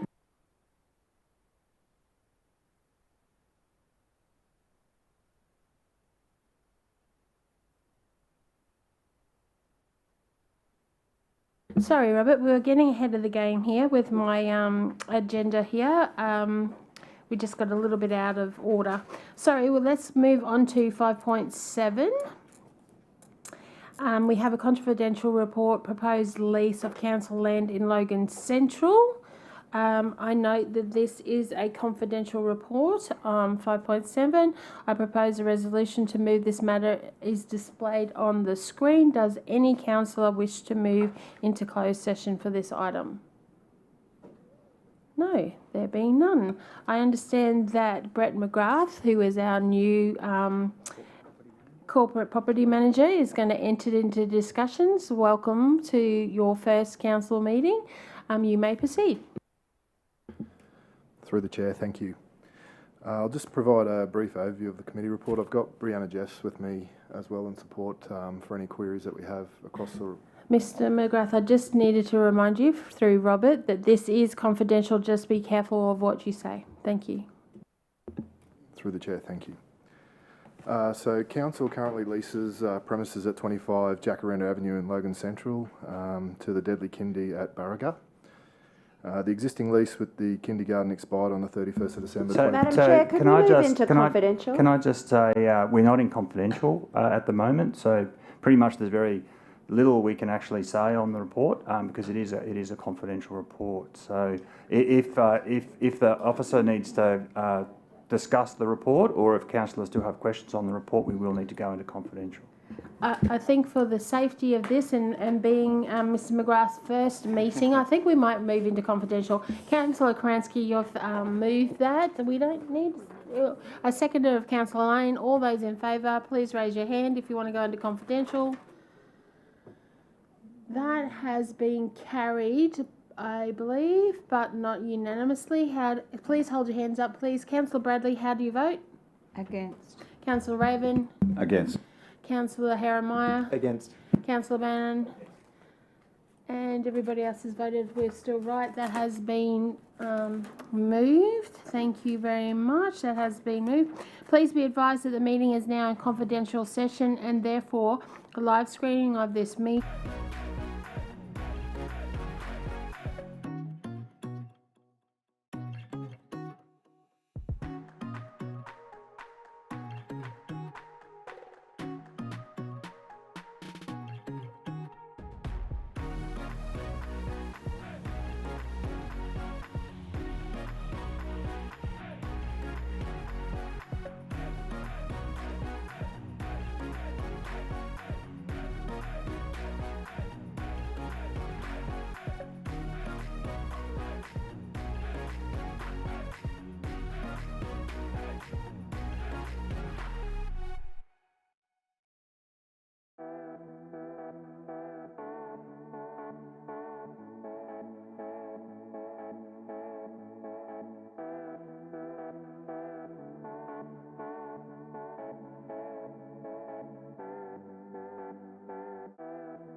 For the live recording down the back. Excellent.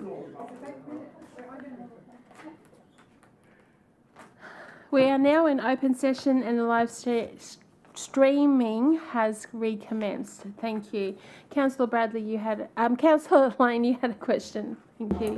Thanks very much, Madam Chair. Through you. Hallelujah. Love it. Awesome decision. The confidential session was absolutely amazing. This is a great win for my community. Thank you very much. That's it. Councillor Lane, I take it that you would like to move this motion? Is there a seconder for the motion?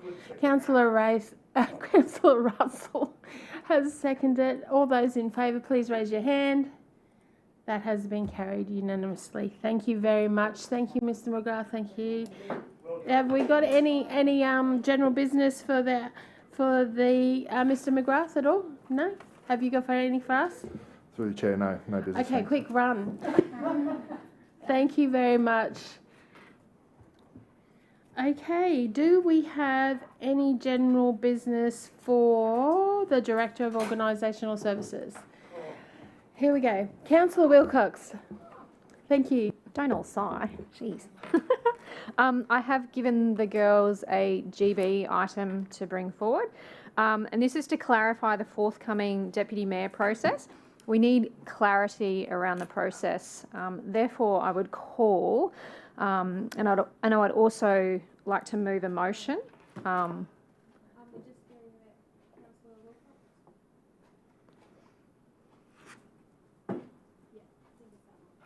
The second one? Councillor Wilcox, we've just got 3 up here and we're just trying to figure out which one. The second one I've got. So I would like to move that the Deputy Mayor be appointed in next week's ordinary council meeting by the following motion. That Council resolve to conduct the appointment of the Deputy Mayor at the ordinary council meeting on the 26th of April 2023 by way of secret ballot or a closed ballot. As part of the democratic voting process, it's always been a personal reflection of one's own decision. All of the voting processes across the nation that I know of are all done by a secret ballot, and I don't think this vote should be any different. The reasoning for this type of ballot allows the recording of the voter's personal viewpoint in their decision-making process.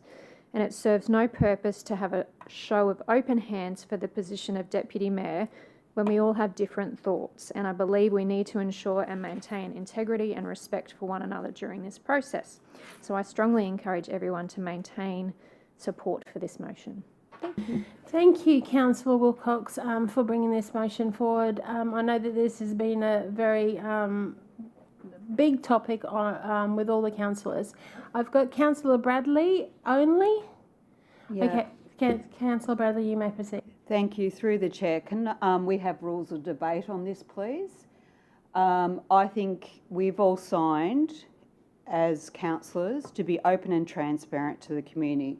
I am going to be vehemently, is that a word? That word, opposed to this, because as a councillor you have been put up under the Local Government Act to be open and transparent. Your vote should be open and transparent. Who you're supporting. I know I've been told, and I'm not sure if this is true, that promises have been made for votes different ways for different people, and I'm not going to call them out here because it hasn't been said to me. No, I'm not. But that is the reason why it should be open and transparent. How people are voting, what promises have been made should be in the public domain. Thank you, Councillor Bradley. Just to reiterate, the previous votes that we've had for Deputy Mayor have been done by a secret ballot. So I have got Councillor Kransky, Councillor Branner, Councillor Lane and then Councillor Stepp. Councillor Kransky, you may proceed. Thank you, Madam Chair. I realise that it's perhaps me who threw the cat among the pigeons in the first instance when I flipped an email off to all councillors announcing that I would be putting my hand up for the role of Deputy Mayor and offering my support to an open vote. The reason for doing so is that I've reflected on my time in the Interim Management Committee and also on comments made to me by the public that they would like to see the vote open and transparent for all to see. I will respect the decision of this venue here today. No hard feelings either way, but I won't be supporting the motion on the board. I think that I have the courage of my convictions and I'd like the community to be able to see that. That being said, I respect everyone's vote to make their own choice. Thank you, Councillor Kransky, and we're going to have debate here, but we will vote on this motion that Councillor Wilcox has put up very shortly after everybody has had their say. So, Councillor Bannon, are you right to go? Thank you, through the chair. It's sort of a bit of a circus. At the end of the day, now what's going to happen is if someone wants to do a secret ballot, they're going to be accused of doing something underhanded, which is just purely wrong. Like, I'll tell you everyone now who I'm voting for, no drama in the world. So, does everyone know who's nominated? Is that public knowledge? It's not public knowledge, so I can't say who it is, but I'm gladly do it. But that's just me. At the end of the day, you should be able to vote whoever you want. You shouldn't ask people who they vote for. It's rude. Like, it's go up to constituents and say, you're going to vote for me? You voting for me? One, they won't. And two, they'll tell everyone around them not to vote for you as well. Like, the age that I come from, you don't ask a lady how old she is, and you don't ask people how they vote. Like, it's, yeah, we're councillors and our decisions are out, but don't pressure people who you vote for. I'll be up front. I'd never wanted to be deputy mayor or chair in the first term. I wanted to get in here and talk to staff and build relationships. If I get lucky enough to come back, or if I come back next term, I will run for deputy mayor in the first one. I can guarantee you something. I'm not going to ask you how you're voting for. I don't care. Like, at the end of the day, you pressuring someone and want to know how they vote is wrong. It's rude. If people want to vote in secret ballot, let them vote in secret ballot. I understand the reasons why you did it, but I'm the one that made it a yearly thing. I never would have thought it would turn into this circus. Thank you, Councillor Bannon. Everybody can have their say here right now, but we will be going to vote on the motion that Councillor Wilcox has put up, and then the decision will be made. So, Councillor Lane, your turn next. I'm happy to stick with Councillor Bannon in that I'm happy to put my hand up in public and say who I'm going to vote for. I have no issue with that. What I do have an issue with is a throwaway comment by Councillor Bradley as we started this debate that she'd heard rumours about secret deals. So I would urge her to report those secret deals to the relevant authorities and actually push forward. It's not enough to throw that out there and then pull back and say you don't want to name names. You should actually do it properly, and you have an obligation to report things if you have heard them. Thank you, Councillor Lane. I'm sure Councillor Bradley will take that on. Councillor Stemp. Thank you, Madam Chair. Through you, 2 questions. Why do we have to do this year when we've always done it by secret ballot previously? What has changed?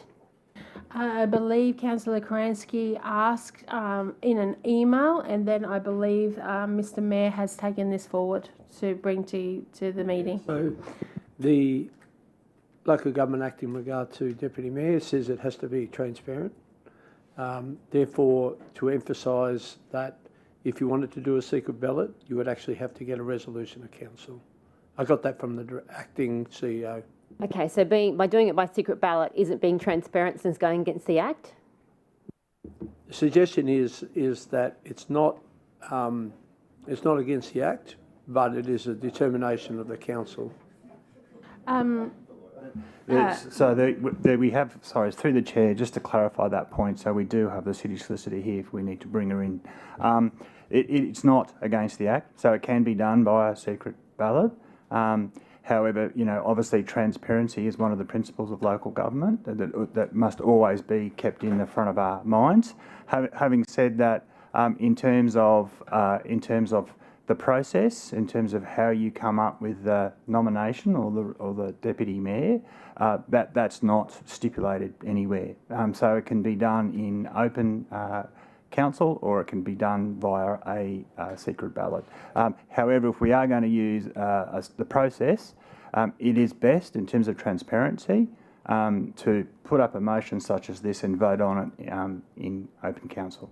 And I just want to also state that when I approached the acting CEO, he got legal advice from the internal solicitor. Okay, so what we're saying is we haven't been transparent in the past. So we're trying to fix that now? I would suggest that it's been an oversight in the past, and to ratify the situation now, we should address it in this way. Point of order, Madam Chair. Can we hear from... Yes, we're dealing with that. Thank you very much, Mr Raven. You just settle down there. Robert, can we invite, please, the City Solicitor to join the conversation? I still do have 2 other councillors to talk, and that's Councillor Fraser and Councillor Bradley. But Sheree, would you like to enter into the conversation? Thank you, Madam Chair. It might be helpful for me to just outline the position and how we got from where we were historically to how we got to where we are today. So the starting point and the advice provided to the acting CEO is that there's nothing under the Local Government Act, the meeting code, we don't have a policy, there's no procedure about the appointment of the Deputy Mayor. So in those circumstances, then you fall back to a normal decision-making process, which is to deal with something via a notice of motion. That doesn't mean that historically having the secret ballot was not lawful. It just meant that when we had somebody raise the question of, can we do it in an open session, that issue as a procedural issue went to the chair, so the chair being the mayor of the council meeting. The Mayor was supportive of doing it in an open session because that's his decision to guide the process and the procedure in the council meeting. The question then was asked in relation to, well, what if another councillor doesn't want that? They want it to revert back to the secret ballot process. So the recommendation was if another councillor wants it to revert back to that process, that the appropriate way to do that would be to raise a general business item today, give you all the opportunity to consider that and decide as a group your preferred way of dealing with the vote. Thank you for that explanation. I hope that has cleared up some of the questions by the councillors. I've got Councillor Fraser, Councillor Bradley, and then Councillor Raven. Councillor Fraser, you may proceed. Thank you, Madam Chair. Now, can I just ask the question to whoever may be able to answer this? Which other local government area has a non-secret ballot deputy mayor vote? Because that's the thing, just wondering. Yeah, no one can answer that, so clearly it's not very well publicised. So yeah, my opinion now, I have been thinking about this. I love show of hands in public. However, the last 3 votes that we've had have been all secret ballot. Therefore, I believe status quo, unfortunately for this term at least, next term, there is a better way of doing it. However, this is my opinion now, and I think just to keep it all the same, just for this term, secret ballot would be the best one. But yes, I have backflipped somewhat. However, yes, it is very rare that I backflip. But this time I have. Madam Thank Chair, you. if you don't make a resolution, it's up to the chair, and I'll make that decision, and I'll be going to an open ballot. So that's why Councillor Wilcox has brought this motion forward for us today to vote on this. So when we get to ordinary council next week and we are making the decision on Deputy Mayor, that the process can proceed clearly and openly, and we know where we're going. I have got Councillor Bradley, then Councillor Raven. Thank you so much. And just to clarify, I am very much aware of my legal obligations and have utilised my legal obligations in the past. But I want to ask a question to the Director, because I have never seen a secret ballot done for Deputy Mayor until this term. Has that happened in previous terms of secret ballot? Because I cannot recall. To be honest, I don't recall either, Councillor Bradley. I would have to go and find that out. I think what has changed this term is the annual process of choosing a Deputy Mayor. In the past, the Deputy Mayor was chosen at the post-election meeting and ran for the term of the council, so we didn't have to go through this process annually. No, I do recall we did have a few times where we asked for Deputy Mayor again. Yes, there were definitely, yep, and the Mayor can. Thank you, Councillor Bradley. Councillor Raven, then Councillor Russell. Thank you, Madam Chair. And I'd just like to start by saying there's actually no wrong way of doing this, because the Act is completely vague and just gives no prescription whatsoever. It's a very prescriptive Act, usually. It's very clear. Like, just look at the way we declare conflicts of interest. That is very, very prescriptive, the way they do that. So when the state government wants us to do something a specific way, they put it in painful detail and make sure that we do it that way. They haven't done that with the Deputy Mayor, because they haven't defined how it should be done. And I would suggest that for every council that there is in the state, they probably do it a slightly different way. I spoke to a colleague in Moreton Bay. I think the way they do it is great, but not the way that we do it. And I don't think we could necessarily pivot to where they are. So there's nothing wrong with Councillor Kransky suggesting that it be done openly, and there's nothing wrong with Councillor Wilcox and others saying, no, I'm more comfortable with the secret ballot, and everyone's got their reasons for doing that. I will just say, though, that it's very easy to say that something where you don't have 120% transparency over a process is not transparent, but we will put our hands up and vote for the Deputy Mayor. That is transparent decision making. There will be a motion, there will be a mover, there will be a seconder, and councillors will vote, and that will be recorded, and that is transparent voting. To say that having a secret ballot to determine who is the preferred candidate for the first motion that gets tested isn't transparent, and that somehow everyone putting their hands up one by one is transparent isn't fair, because this entire process is not completely transparent, and it can't be, because there are conversations happening between people who have nominated for the position and people who will vote for the position. They're happening in private. They're not being recorded. They're not happening in the committee room. There's no prohibition on a candidate going and speaking to someone about what their values are and what they'll bring to the role. And if you wanted a truly transparent process, you would prevent the candidates from speaking to anyone about anything except in this place or in ordinary council. That would be 100% transparency, because then you would know, like as Councillor Bradley's alluded to, whether or not any offers are being made of favour or anything else. And I don't actually think there are, none that I've heard of at any rate. But you would know for sure. And if someone was out working outside that process, you would be able to pull them up and say, that's not what we want to see. But that's not how this operates. So to say you want a little bit of transparency at the end is really just a red herring. Because if you want transparency, it's got to be full transparency. It has to be transparent the entire way through. I'm comfortable with the secret ballot because that's how we've done it for every other vote. And I think to change now, especially just before an election, is fraught, not just for the candidates, but also for the council and the community, because the media and the public will sit there and go, well, this is a divided council, because you must divide when you vote between 3 candidates. You have no choice. Well, sorry, between as many candidates as there possibly could be, because nominations aren't closed yet. So we could have 12 candidates, to your point, Councillor Kerensky. We'd have 12 candidates and we would be forced to divide because we have no choice. But that doesn't mean this council is divided, but that is how people, naysayers will see it, and that's what they'll say, which is why I would prefer, my preference is secret ballot. Actually, my preference is the Moreton Bay way, but we're not going to pivot that far away from what we're doing now because that's a big change to do in a short period of time. But I agree with Councillor Fraser. Next term, I think we should actually sit down and think about the best way, the most mature way to do this, rather than just going for what was probably the simplest solution the first time and then just continuing on with that because we did it that way the first time, which is where we've ended up now. Thank you, Madam Chair, for your indulgence. I know that was a long ramble, but I'm happy to second Councillor Wilcox's motion when it comes to it. Thank you, Councillor Raven. I have Councillor Russell and then Councillor Bannon. I just want to remind any other councillors, if you want to have your say, please let me know, because I know this is an important discussion by everybody. Councillor Russell. Thank you, Madam Chair. So from a practical sense, I don't feel strongly about how we go on this, but from a principle sense, I support the continuation of the secret ballot.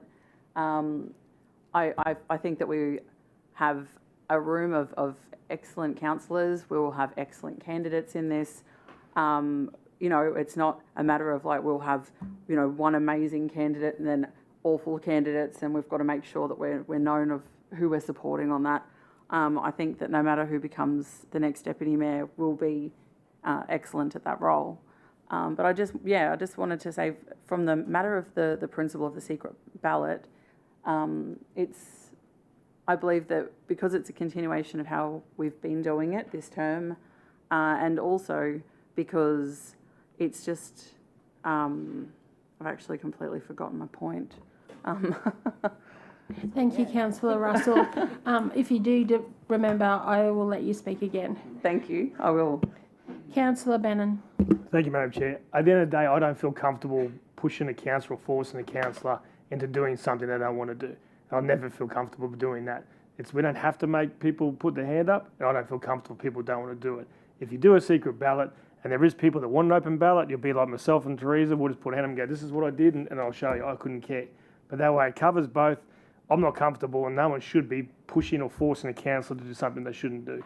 So it's not a good way to start. Thank you, Councillor Bannon. That's why this motion has come up for everybody to vote in this room, so we have a clear direction of what we're doing at the Ordinary Council. I just want to be mindful of Councillor Heremiah and Councillor Hall. Did you need to enter into this discussion at all? Councillor Hall? Look, honestly, I believe whether we go one process or the other, I think we're still going to get the same result. I think everyone's pretty confident on who they want to put their vote towards. I think it really, at the end of the day, it's up to the candidates to put their best argument forward as to who's going to be the best person for this role. And I think we're going to end up with a fantastic deputy mayor either way. So I'm probably going to abstain from this because I just feel like it's a bit either this way or that way, and I'd rather sit the fence on this one and let the people who are voting decide at the end of the day what process they would prefer to have. Thank you, Councillor Hall. You are correct. At the end of the day, we're still going to get a deputy mayor, which will happen in Ordinary Council next week, and those candidates that have applied will have an opportunity to speak to the room, and then the rest of the councillors will be able to cast their votes. So right now, I am going to ask that Councillor Wilcox, you're happy to move your motion on the board. Do I have a seconder? Councillor Raven indicated before, by way of show of hands, and this is going to be probably pretty close, so can I please get you to keep your hands up if you are in favour, and we'll go around the room. So all those in favour, please raise your hand. Okay, so Councillor Russell, Councillor Raven, Councillor Fraser, Councillor Heremiah, Councillor Bannon, Councillor Stemp and Councillor Wilcox have voted in favour. Have we got enough there? We just need to know how the others voted. And the others, Mayor? Abstain. Abstain. Miss Bradley? Abstain. Abstain? Against. That was Councillor Lane. Councillor Kransky? Against. Councillor Hall? Abstain. And I don't think we missed anybody along Just here. you. Against. Thank you. So how did we go with the numbers? Sorry, girls. That has been carried, that we will be going to a secret ballot. Thank you very much for that debate. Councillor Bradley, sorry? Can I ask the Director for clarification? Even if it is a secret ballot, can I express how my vote will go in the actual openness? Yeah, my understanding, and the City Solicitor can correct me if I'm wrong, it'll be open, so the report won't be confidential, it'll be open committee. No, but when I vote, can I actually express publicly how I vote? I think that's up to you. Cherie, that's correct. She can, Councillor Bradley can express who she votes to if she wants to. Same with Councillor Blannon, Councillor Lane. Anybody that feels that they want to express who they voted for, they can do so. Yes, Madam Chair. Thank you very much. I hope that that has answered some questions. Thank you very much, councillors, for your debate and being respectful today. I think that brings us to the end of the reports. Did we do general business for you, Mr. Robert? Yeah, I think we did, because our agenda was a bit mucked up. Thank you. That concludes today's agenda. I now declare that the meeting of the Governance Committee dated the 19th of April be concluded at 12:25. Thank you for waiting to go out the room. Thank you.